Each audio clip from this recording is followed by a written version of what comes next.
C'est pas possible, ça. Ah, salut François. Oui, Sébastien. Tu tombes bien. Écoute, dans ce rosier, il y a 2-3 jours, il n'y avait rien du tout et aujourd'hui, c'est infesté de pucerons. Comment ça se fait? Ah oui, tout à fait. Tu vois, donc ici, avec l'augmentation des températures, on a effectivement une multiplication des pucerons ici sur les rosiers. J'imagine que c'est pas top. Quels sont les dégâts que peuvent occasionner ces fameux pucerons? Mais donc, les pucerons vont principalement se mettre sur les jeunes pousses, donc les parties tendres des jeunes pousses, et prélever la sève. Et ça va créer un affaiblissement général de la plante et créer donc des problèmes de croissance. Ah, donc le mieux, j'imagine, c'est de les éradiquer, tout simplement. Oui. Le mieux, c'est de les éradiquer. Donc c'est pour ça que dans un jardin, il faut veiller à un bon équilibre entre les prédateurs naturels, coccinelles, cirves, aussi les chrysopes qui vont manger donc une partie des pucerons. Mais parfois, c'est pas suffisant parce que les pucerons ont aussi la capacité de se développer très rapidement. Et dans ce cas-là, alors je peux te proposer aussi une solution à base d'un insecticide naturel à base de pyrètre. Ok, parfait. Bah alors, je te laisse préparer cette fameuse solution et de mon côté, je vais aller sortir d'autres plantes. Ça va ?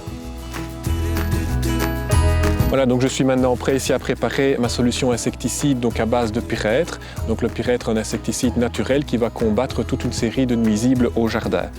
Donc pour ce faire, j'ai besoin d'eau claire, de ma solution concentrée de pyrètre et d'un pulvérisateur pour appliquer correctement le produit. Donc comment procéder? Je vais respecter la dose, donc je dilue 20 ml de pyrètre dans 1 litre d'eau pour avoir une solution prête à l'emploi à pulvériser sur les plantes qui contiennent des parasites.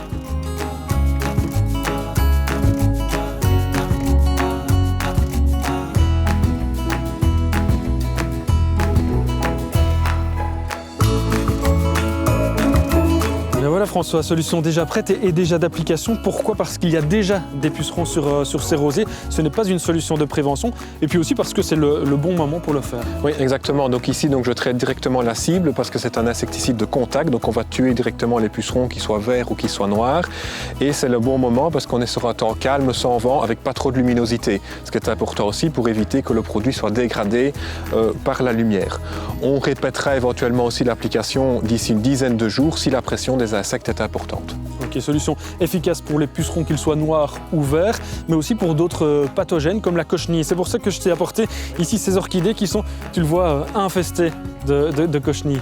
Oui, tout à fait. Donc ici, sur la face inférieure des feuilles, on a présence forte de cochenilles. Donc on voit ici un amas blanchâtre, assez cotonneux, qui infecte donc l'orchidée. Donc ici, le pyrètre a également aussi une action contre la cochenille et on va pouvoir compléter aussi l'action du pyrètre d'ici quelques jours par une application de savon noir qui va permettre d'enlever le miella, donc cette substance collante qui est produite notamment par les cochenilles.